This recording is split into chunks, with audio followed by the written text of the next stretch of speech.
And I don't want to dwell too much on the day when he took his own life, and that morning, and he was meant to be getting the bus to school, and he didn't go. And he was meant to be catching the train, and he didn't get to school, and the school called me and said that somebody had seen him getting off a bus in a local village, and I knew that he knew some people in that village, so I thought that, because he'd been upset, and I thought maybe he'd gone to speak to this friend he had there, so we went to look for him.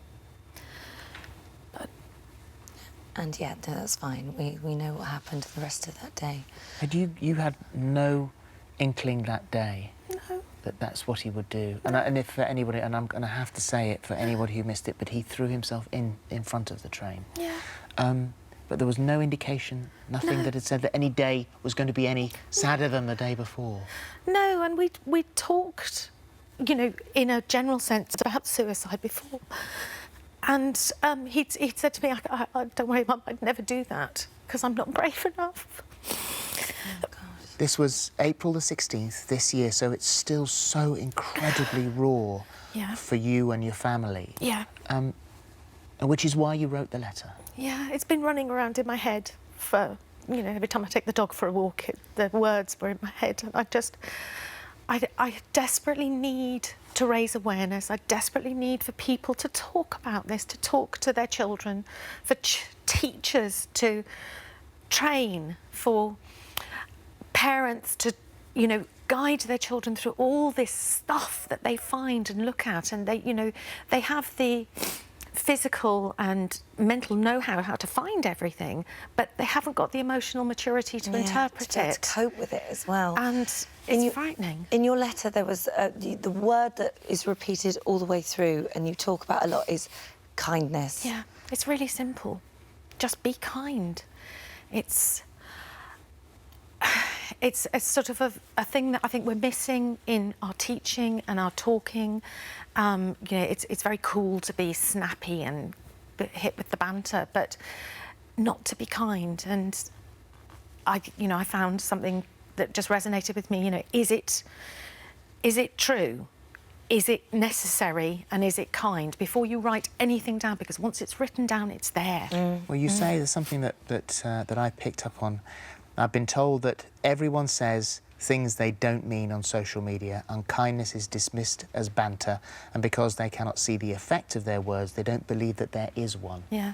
And do you believe that that great swathe of bullies, individually small things, collectively enormous, crushing for him, do you think they knew what they were doing to him? I think a lot of them didn't. To be fair, I don't think a lot of them did. I think it was just they get carried away, you know, on Facebook groups. Things turn into a hate fest very easily. Just one person says something a bit nasty and it rolls and it becomes this huge thing. But I think they switch off their computer and don't think about it anymore. And when I drew it to the attention of somebody, this is what I got.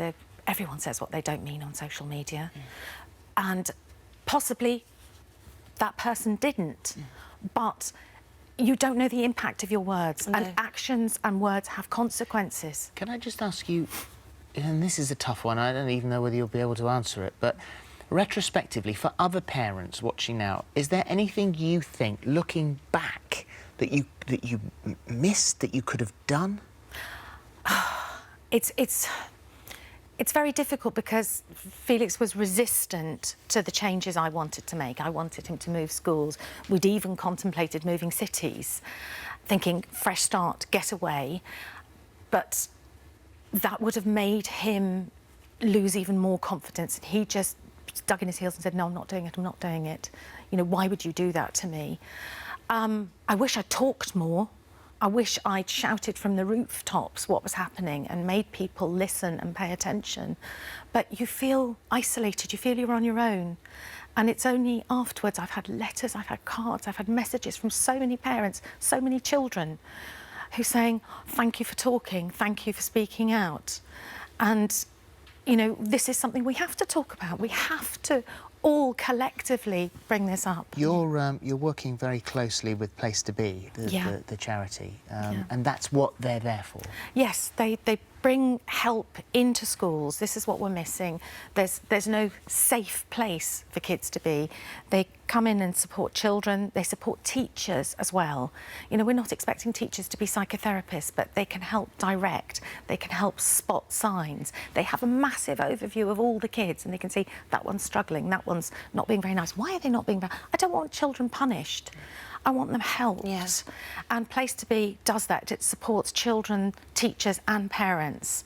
And, you know, we've raised over £14,500 so far. Well done, you. Which means something for lots of children. Yeah. I mean, it's such a new world for teachers. It's a new world because parents. they have the use of social media, the benefits of social media, the threat of social media, the pitfalls, all of those things are new. And as you said, the young people have access to it, but not necessarily the wherewithal to cope with what it is that they're seeing or to deal with any abuse that they may be having. So it is a whole new world that needs addressing. It's a very steep learning curve, really steep learning curve, and we're way behind. There's no big incident where we go, well, this is terrible. No. Oh, you can go report this to the teacher. No. It's the small, little, tiny things that over a time It's like death by 1,000 cuts. Oh, isn't it? absolutely, absolutely, and it just became progressively worse.